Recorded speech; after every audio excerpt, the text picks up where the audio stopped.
cerco di togliere il mio volto e invece far comparire alcune slide in questo breve percorso per immagini in cui ho cercato di sintetizzare come la coprogettazione può essere considerata come una buona metodologia di lavoro, non solo come fase di partenza, ma la coprogettazione può essere considerata anche come una ottima metodologia di lavoro, addirittura se non ex post in itinere, cioè può essere utilizzata come modalità, metodologia di lavoro per chi già sta realizzando progetti e servizi. E da questo punto di vista, dopo una breve disamina di quali sono alcune delle patologie dei nostri sistemi di welfare, passerò a presentare 3 casi studio, no? Di come alcuni progetti, 2 di matrice pubblica, 1 di matrice privato sociale, quindi il soggetto generatore del servizio, il soggetto del privato sociale, in cui è possibile intravedere modelli di welfare sostenibile. Una vecchia vignetta che ho pubblicato in occasione di un convegno che recita "No integration without interaction", in cui 2 soggetti ridisegnano la propria cornice, il proprio spazio di condivisione, creandone uno che non è più né dell'uno né dell'altro, ma è di entrambi. Reincorniciano, il titolo della vignetta è "Reframing", grazie all'interazione. Mi scuso da subito se la presentazione sarà un po' tranchant, sarà un po' per dicotomie, e se enfatizzerò soprattutto le patologie del welfare e non tanto le sue virtù. Alcune patologie del welfare, appunto. La prima, che è tipica anche dei nostri sistemi organizzativi, quelli più complessi, parliamo di aziende, ma anche di ospedali, aziende private, di imprese, ma anche di enti pubblici. Ovviamente la divisione in settori, enfatizzata dalla retorica del New Public Management, fa sì che i dirigenti siano premiati per i risultati raggiunti dal proprio settore. Non esattamente in competizione con gli altri settori, ma insomma neanche, spesso, quasi mai, vengono premiati i progetti condivisi. La stessa cosa avviene nelle aziende ospedaliere, cioè, o anche nei nostri sistemi di welfare, parlando del comparto sociale o socioassistenziale. Secondo esempio di patologie, il numero che vedete in alto, 50, qui siamo in una fase primigenia, al primo tempo, di esternalizzazione, siamo in un campo nomadi e il progetto, il servizio, anzi, che era gestito direttamente dal comune, viene appaltato a una cooperativa. Classica gara d'appalto. Cosa succede in questa prima fase? Che il referente del comune, che vedete sulla destra, è chiamato settimanalmente, i numeri che sono scritti sono i contatti settimanali, stimati insomma come media, viene chiamato incessantemente dall'operatore della cooperativa che ha in gestione il campo nomadi per conoscere, per capire, per comprendere quello che accade, perché le competenze sono ancora tutte dentro la casa comunale, sono ancora a disposizione del referente che fino al giorno prima stava gestendo appunto direttamente il servizio. Molto più rarefatti sono le richieste che l'operatore rivolge al proprio presidente o coordinatore della cooperativa. In un secondo tempo, in una fase più matura, che apprezziasi a confini tratteggiati, e si intensificano invece, cioè i numeri si spostano, la frequenza dei contatti è tutta, per la stragrande maggioranza, interna alla cooperativa. Cioè l'operatore e il coordinatore si relazionano, il 50 che prima stava sopra si sposta qui. Si intensificano le relazioni, come è legittimo che accada. In questa vignetta comparsa in una rivista, in un messaggio scientifico nel 2012, avevo provato a sintetizzare il ruolo del comune. La titolarità è tutto sommato rilassata, perdendo pezzi di competenze può occuparsi di altro. L'ente locale, che è pure titolare della salute dei propri concittadini, lasciando gestire ad altri, ha meno problemi, per come dire, sto estremizzando evidentemente, ma le vicende di Mafia Capitale ci dicono che qualcosa di vero c'era in questa suggestione, e quando l'ente locale appalta e si distrae rispetto allo svolgimento dei servizi, alla vita quotidiana dei soggetti e anche di coloro che li gestiscono, possono presentarsi disastri. Altro tema, vado un po' per flash, ovviamente, dato il tempo a disposizione. Henri Matisse ci viene in soccorso quando ci racconta alcune delle derive presenti nei piani di zona. Già le prime ricerche, penso vecchia ricerca dell'IRS, dopo il secondo triennio di attuazione dei piani di zona in Lombardia, ma non solo, anche nel Lazio.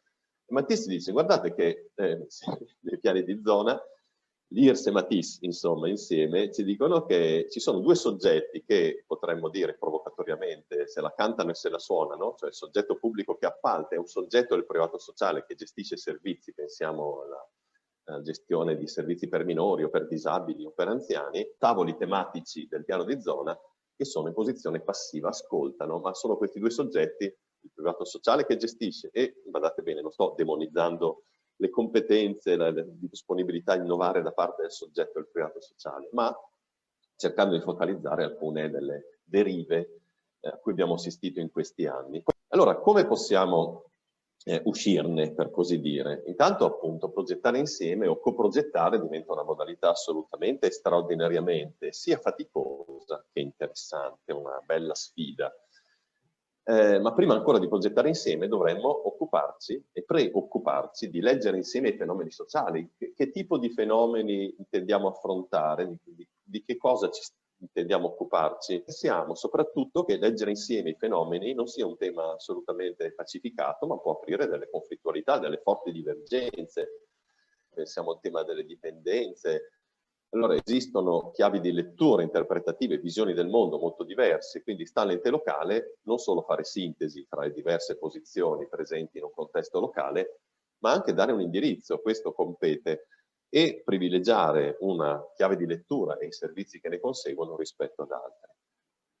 Il terzo passaggio è trasformare i partecipanti, gli attori sociali, in coprotagonisti, co-responsabili, il lavoro di rete, il lavoro sociale di comunità, cito solo i titoli ovviamente, coassegnare ruoli, in modo che anche l'assegnazione dei ruoli renda possibile monitorare lo svolgimento dei servizi e il come ciascuno sta rivestendo e interpretando quel ruolo, esattamente come accade a teatro.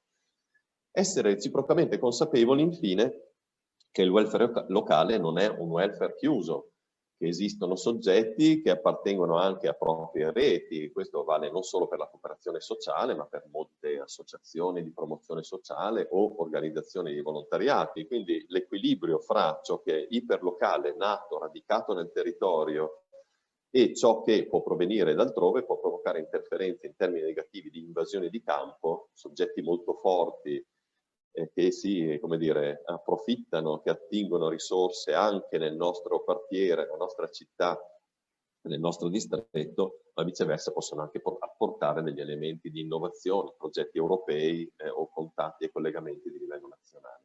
Qual è il fascino del lavoro per progetti? Uno degli elementi di fascino, ovviamente, che invece di considerare i singoli soggetti come singoli casi, vengono fatti convergere in un luogo, in un momento particolare, in uno spazio, in un tempo dedicato, dentro cui possono trovare risposte diversificate ma compatibili con la loro storia. In questo secondo quadro Mattis ci dice che questi 5 soggetti possono danzare insieme, cioè possono collaborare, essere coprotagonisti della stessa scena. I colori sono gli stessi, ma le azioni e le modalità di interazione dei diversi soggetti sono evidentemente del tutto differenti, che non vieta che poi ci siano sullo sfondo i 5 soggetti precedenti che suonino e altri che preferiscano ascoltare perché affezionati alle buone vecchie gare d'appalto o perché alcuni servizi è bene che vengano gestiti con questa modalità. Ma quello che ci interessa di più è questo movimento, questa circolarità delle informazioni e dei ruoli. E provo a entrare nel modello del pentacolo del welfare, che prevede che al centro non ci sia la persona, come è nella retorica delle politiche sociali e in generale anche dei sistemi di welfare, ma che ci sia il progetto, o perlomeno quel luogo condiviso che permette ai diversi soggetti di focalizzarsi. E quali sono questi soggetti? Sono sicuramente, l'ho messo in testa non a caso, un soggetto pubblico, che dalla logica del government passa alla logica della governance, cioè la capacità, la possibilità di governare la governance, come dire, di essere regista, ma non solo, ispiratore e con le proprie linee di indirizzo orientare le politiche pubbliche di quel determinato territorio, e ovviamente in maniera assolutamente circolare o pentacolare partecipano a questa modalità i soggetti della cooperazione sociale che dispongono di competenze, di flessibilità d'uso e anche di possibilità di opportunità di innovazione e di sperimentazione che spesso nel pubblico faticano a trovare radici, ma allo stesso modo e sullo stesso piano, rigorosamente sullo stesso piano, partecipano anche i soggetti no profit.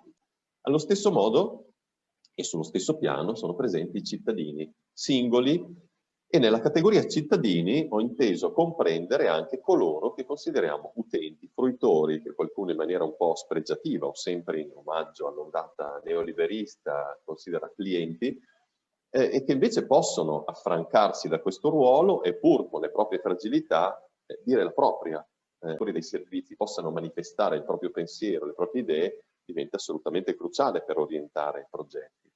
E quinto, tra i soggetti individuati in questo modello sono i soggetti profit, le aziende, che spesso vengono viste solo come fornitori, sponsor, fornitori di materiali, attrezzature, ma che diventano anche dei luoghi in cui sperimentare forme di inserimento lavorativo o che sono abitate da soggetti che partecipano allo stesso contesto locale.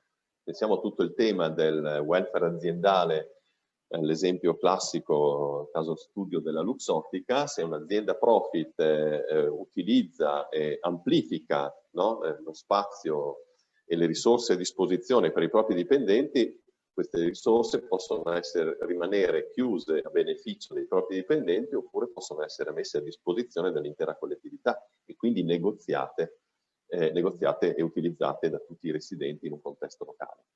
Allora, vediamo i tre casi studio. Il primo riguarda l'Emporio Solidale di Langhirano in provincia di Parma. Siamo sull'Appennino parmense, capitale mondiale del prosciutto crudo. Lo dico per i non vegani, ma anche per tutti coloro che sono in ascolto. Cosa succede? Che un'azienda pubblica, quindi il soggetto pubblico che ha questa intuizione, l'ASP, quindi un RSA, in Emilia Romagna hanno l'accezione di aziende di servizi alla persona, sono soggetti di diritto pubblico, a differenza che in altre realtà, ha l'idea, quindi lo staff dirigenziale insieme ai propri collaboratori, di aprire un emporio solidale.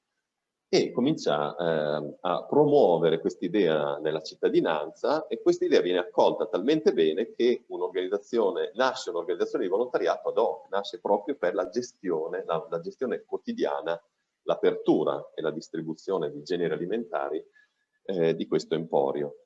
La cooperativa sociale già esistente nel territorio si occupa di retribuire gli operatori, di ingaggiare e retribuire operatori, quindi non solo operatori pubblici che hanno il ruolo di regia, e si occupa anche di svolgere inserimenti lavorativi, così come dicevamo prima. Allo stesso modo qui è molto facile individuare un ruolo per le aziende profit, no? Cioè tutta la logica dello di Andrea Segre e del riciclaggio di materiali ancora in prossimità di scadenza, generi alimentari soprattutto, quindi tutte le ditte produttrici ma anche i commercianti che mettono a disposizione derrate alimentari diventano direttamente soggetti coinvolti. Ma anche qui diventa interessante il coinvolgimento non solo come fornitori di materiali, materie prime edibili in questo caso soprattutto, poi l'Emporio di Langhirano ha aperto anche a vestiti e ad altri generi, oppure soprattutto a elementi, non solo alimenti per la prima infanzia, che rappresentano un costo molto elevato per le famiglie, non solo di migranti, ma coinvolgere le aziende profit nella gestione, nella progettazione, nella programmazione dell'emporio ha significato, ha voluto dire anche avere il loro punto di vista e ricevere sollecitazioni, sentire il parere di cittadini residenti che svolgono questo ruolo. E infine appunto i cittadini che sono utenti dei servizi, ovviamente qualcuno di loro addirittura diventa volontario nell'emporio affiancato dagli operatori, stessa cosa che è accaduta anche in altre esperienze di livello nazionale. Sappiamo che quella degli empori è un'esperienza ormai che riguarda quasi un centinaio di realtà in tutta Italia. Quindi un esempio di come una regia pubblica, questo progetto non nasce come i due successivi con una logica di coprogettazione, ma di fatto lo rappresenta. Secondo esempio, io sono in questa fase della vita vicepresidente di un consorzio di servizi sociali in provincia di Cremona, l'agricoltura sociale. Il progetto Legame di Terra, finanziato dalla Fondazione Comunitaria Emanazione di Fondazione Cariflo, porta regia pubblica la proposta, e anche qui vado veloce, poi avrete il video a disposizione, potrete leggere con calma, ma vengono coinvolti direttamente soggetti della cooperazione, quindi sempre con l'idea degli inserimenti lavorativi, e badate, in questa fase non siamo più negli anni '80 del secolo scorso, in cui gli inserimenti lavorativi erano un fiore all'occhiello per le aziende, ma trovare degli spazi dedicati e non chiusi diventa sempre più complicato, ovviamente.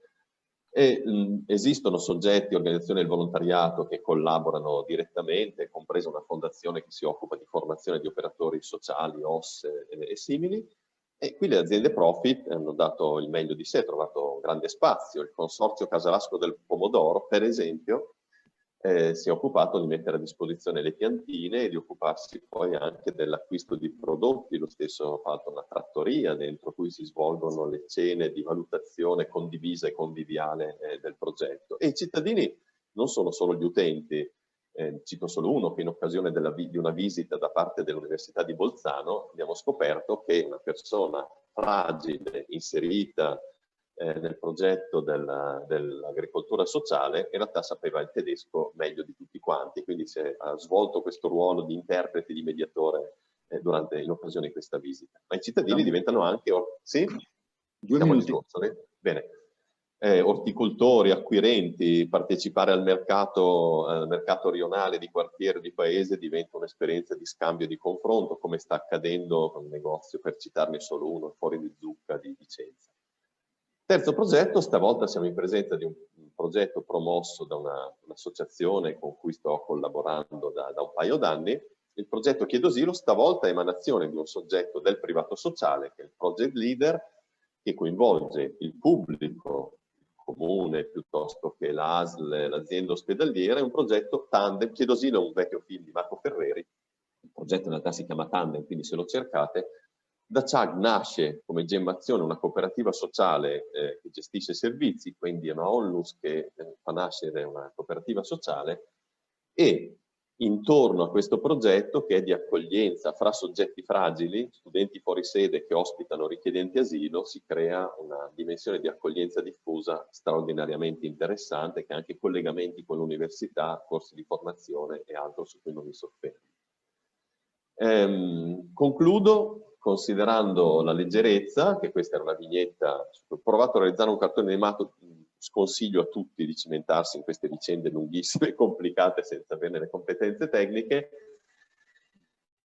La progettazione significa camminare sul filo, stare sul filo, come capita a tutti coloro che svolgono lavoro sociale, né più né meno, e nei diversi ruoli, ma permette anche di attrezzarsi e lavorare considerando gli sguardi diversi dal proprio, autoassegnandosi, diventando consapevoli dei propri limiti e nello stesso tempo riuscendo a diventare capaci di valorizzare le proprie e le altrui competenze, le capability di tutti coloro che partecipano a questo processo. Quindi un percorso che comprende alcune fatiche, consente di risolvere alcune patologie del welfare e nello stesso tempo apre a opportunità straordinarie che permettono di vedere, come l'omino della vignetta, anche orizzonti diversi.